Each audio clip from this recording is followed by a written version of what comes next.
គ្រប់ជំរាបសួរពុកម៉ែបងប្អូនបាទវិលមកជួបគ្នាសាជាថ្មីជាមួយនឹង Channel សំណាង Cooking បាទហើយថ្ងៃនេះ Channel សំណាង Cooking មកចែករំលែកពុកម៉ែបងប្អូនពីរបៀបធ្វើញាំស្ដៅជាមួយនឹងសាច់ជ្រូកបីជាន់បាទហើយសម្រាប់មុខម្ហូបមួយមុខនេះដែរពុកម៉ែបងប្អូនមកអត់ពិបាកនៅក្នុងការធ្វើទេពុកម៉ែបងប្អូនទស្សនាវីដេអូនេះហើយអាចធ្វើញ៉ាំបានហើយបាទដោយសាររដូវខែនេះគឺជារដូវសម្បូរផ្កាស្ដៅហើយផ្កាស្ដៅក៏ធូរថ្លៃល្មមដែរពុកម៉ែបងប្អូនបាទអញ្ចឹងក៏នឹកឃើញថាចង់ចែករំលែកពុកម៉ែបងប្អូនពីរបៀបធ្វើញាំស្ដៅទៅបាទហើយបន្លែនៅផ្សារបាទនៅផ្សារតាខ្មៅថ្មីបាទខ្ញុំទៅព្រឹកមិញហ្នឹងគឺថាបន្លែល្អណាស់ពុកម៉ែបងប្អូនហើយបាទនេះសំបីតាលៀសបាទលៀសថ្មីហ្មងពុកម៉ែបងប្អូនបាទនៅផ្សារតាខ្មៅថ្មី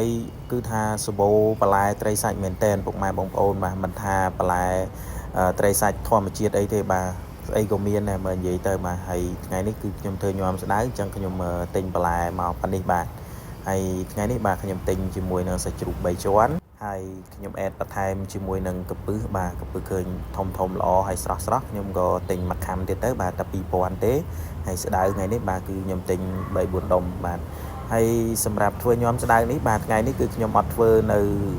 តាខ្មៅទេបាទទិញបន្លែនៅតាខ្មៅថ្មីបាទដល់ពេលទៅធ្វើនៅតាកែវបាទហ្នឹងហើយតោះពុកម៉ែបងប្អូនមកមើលពីរបៀបធ្វើទាំងអស់គ្នាបាទហើយជាដំបូងគឺខ្ញុំហាន់ជាមួយនឹងម្ទេសប្លោកបាទខ្ញុំទិញមានម្ទេសប្លោកលឿងម្ទេសប្លោកក្រហមបាទ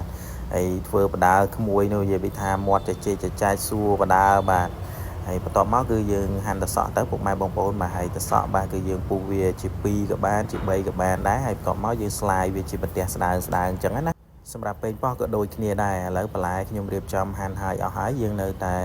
ស្រោះទឹកក្តៅបាទហើយសាច់ជ្រូកខ្ញុំយកវាមកស្ងោរបាទដាក់បង់អំបិលបន្តិចទៅបាទយើងលាងឲ្យស្អាតហើយយើងស្ងោរវាបង់អំបិលបន្តិចណាឥឡូវឃើញថាសាច់ជ្រូក3ជាន់បើយើងស្ងោរមិញហ្នឹងគឺវាឆ្អិនហើយអញ្ចឹងខ្ញុំយកវាមកហាន់ជាច្បាមូលណាពុកម៉ែបងប្អូនបាទសម្រាប់សាច់ជ្រូក3ជាន់បាទគឺថាញាំជាមួយនឹងផ្កាស្ដៅត្រូវគ្នាណាពុកម៉ែបងប្អូនបាទហើយនេះក្មួយបាទគឺពេលដែលហាន់សាច់ជ្រូក3ជាន់ហ្នឹងគឺថាដៃកវែលចិត្តតានេះហ្នឹងបាទហើយដៃលូកអត់ឈប់ទេបាទនិយាយថាចូលចិត្តនោះបាទពេលហាន់បន្លែឲ្យអង្គុយចិត្តបាទអត់នៅចិត្តទេដល់ពេលសាច់ឆ្អិនបាទសាច់ជ្រូក3ជាន់ឆ្អិនយកមកហាន់បាទអត់ទៅណាឆ្ងាយសុទ្ធនៅអង្គុយនៅនឹងឲ្យដៃច្អល់លិចច្អល់កើតភ្លេចមើលបាទលូកខ្វាចដាក់មាត់ផ្លប់មែនតែប៉ុណ្្នឹងទេបាទនិយាយពីថាដៃនោះញាប់ណាស់អ្នកហាន់ហ្នឹងហាន់អត់ចង់តន់ទេបាទដៃលូកដាក់មាត់ហ្មងបាទហើយទៅសើថាឆ្ងាញ់ឥឡូវងើបទៅហើយថ្ងៃនេះបាទគឺយើងមានជាមួយនឹងទឹកប្រហុកហើយនឹងអំពិលបាទខ្ញុំប្រើម្ជូរអំពិល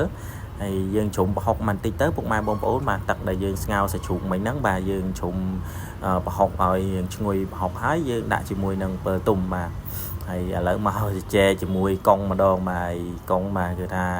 មកជួយធ្វើដែរហើយនេះស្ដៅរបស់យើងបាទយើងចាប់ដើមស្រោះវាទៅបាទស្រោះវាមកសពប់ហើយយើងយកមកបូតចឹងមកណាចឹងគឺថាញាំស្ដៅអត់ពិបាកធ្វើទេពុកម៉ែបងប្អូនបាទហើយបុកស្ដែកដីឲ្យរៀងម៉ត់តិចទៅដោយសារយើងធ្វើញាំហើយបើសិនជាភ្លាបាទគឺយើងអត់បុកស្ដែកដីឲ្យម៉ត់ទេហើយយើងមានជាមួយនឹងខ្ទឹមក្រហមបាទហើយកាពឹសគឺយើងស្រោះវាបន្តិចទៅបាទហើយឥឡូវយើងចាក់បន្លែទាំងអស់ដែលយើងបានហាន់មិញហ្នឹងចូលបាទហើយបន្ទាប់មកចាក់កាពឹសហើយសាច់ជ្រូក3ជាន់ដែលហាន់មិញហ្នឹងបាទចាក់ចូលគ្នាអស់ទៅច្បល់វាឲ្យសព្វទៅហើយចាក់ជីគ្រប់មុខបាទហើយជីគ្រប់មុខដាក់ក៏បានមិនដាក់ក៏បានដែរពុកម៉ែបងប្អូនបាទតែសម្រាប់ញាំគឺយើងដាក់តិចចឹងទៅណាហ្នឹងហើយយើងច្បល់វាឲ្យសព្វទៅយើងចាក់ជាមួយនឹងសុសបាទទឹកអំពិលទុំដែលយើងបានធ្វើមិញហ្នឹងបាទទឹកប្រហុកបាទទឹកប្រហុកតែយើងជ្រុំជាមួយនឹងអំពិលទុំបាទហើយយើងបន្តច្ប